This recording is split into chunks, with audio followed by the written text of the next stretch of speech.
السلام عليكم ورحمة الله وبركاته. النهاردة جايب لك مقطع حل مشكلة قفل المبات. قبل ما نبدأ عايزك تعمل لايكك الجامد وسبسكرايبك وتفعل زر الجرس.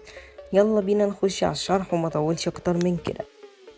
عندك تحت هنا كلمة مور اللي انا معلم عليها كده، دي انت هتدوس عليها. بعد كده هتتفتح معاك السيتنجز، هتدوس على السيتنجز وتدوس على اكونت انفو. طيب كده بعد ما دخلنا على اكونت انفو دخلنا هندوس على كلمة برايفسي. بعد كده هننزل تحت هنخليها ديفولت بالشكل ده، وبعد كده هنخلي اللي تحت فريندس، وبعد كده فريندس، وبعد كده everyone.